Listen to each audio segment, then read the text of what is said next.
السلطات وعلاقتها ببعضها في ظل نظام الحكم القائم. من أهم وظائف الدساتير تكريس مبدأ الفصل بين السلطات، وذلك لتنظيم عملها ووضع الضوابط التي تمنع تجاوز سلطة على أخرى. لنتعرف أولاً على هذه السلطات. السلطة التشريعية، وهي التي تضع القوانين مثل الكونغرس في أمريكا أو البرلمان في فرنسا أو مجلس الشعب في سوريا، وتراقب الحكومة مالياً وإدارياً كما تضع الموازنة. السلطة التنفيذية هي التي تنفذ القوانين وتدير البلد مثل أي حكومة في العالم، تقوم بتنفيذ القوانين وتمثيل الدولة في العلاقات السياسية. السلطة القضائية، وهي التي تفصل النزاعات بين الأفراد والمؤسسات. إن الفصل بين السلطات يختلف باختلاف شكل الحكم القائم في كل دولة، وعلى ضوئه يتم تقسيم السلطات بما يكفل التوازن والتعاون المشترك للسلطات. فالنظام الرئاسي يقوم على الفصل والتوازن بين السلطات، ويمنح صلاحيات واسعة للرئيس. يمكن هذا النظام كل سلطة من الحد من قدرات السلطات الأخرى على اتخاذ القرارات على نحو منفرد، كما هو الحال في تركيا وفي الولايات المتحدة الأمريكية. فالسياسات التي يقترحها الرئيس مرهونة بموافقة الكونغرس عليها وإصدارها على شكل قوانين، ولا يخرج قانون من الكونغرس حتى يوافق عليه مجلسان النواب والشيوخ بنفس الصيغة، ولا يصبح القانون نافذاً حتى تتم الموافقة عليه من قبل الرئيس.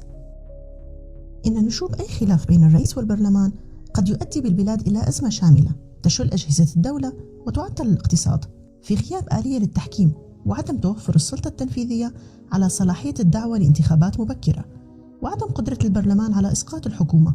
وباختصار، هناك غياب تام لآلية الضغط المتبادل الضرورية للتغلب على الأزمات. أما في النظام البرلماني هناك مرونة في العلاقة بين السلطات، فالسلطة التنفيذية أي الحكومة منبثقة عن البرلمان، وبالتالي تحتاج إلى ثقته، إلا أنها في نفس الوقت تعمل باستقلالية تامة عنه، لكن يمكنه إسقاطها بحجم الثقة، كما يمكنها حله والدعوة إلى انتخابات جديدة. بينما يتمتع رئيس الدولة بصلاحيات محدودة وشرفية في أغلبها، وهذا النموذج سائد في بريطانيا وألمانيا وإسبانيا. في بريطانيا، وهي مهد النظام البرلماني، يهيمن حزبا العمال والمحافظين على المشهد السياسي، وفي الوقت ذاته فإن الفارق بين الحزبين في نتائج الانتخابات عادة لا تكون واسعة، وهو أمر ضمن من ناحية ثانية وجود معارضة قوية في البرلمان. النظام شبه الرئاسي أو المختلط، وهو صيغة تجمع بين النظام الرئاسي والبرلماني، إذ ينتخب الرئيس بالاقتراع العام المباشر ويتمتع بقدر هام من الصلاحيات، وفي الوقت نفسه تكون الحكومة منبثقة عن البرلمان ومسؤولة أمامه، كما أنها مسؤولة أمام رئيس الدولة، ويتمتع رئيس الدولة بصلاحيات واسعة.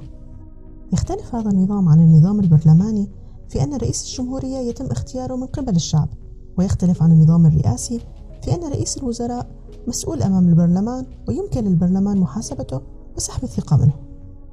لكن في حال استحواذ الرئيس على أغلبية في البرلمان، يسطو الجهاز التنفيذي على البرلمان، الذي يكاد يتحول في هذه الحالة إلى غرفة لتسجيل القوانين والقرارات الحكومية دون اعتراض أو مساءلة.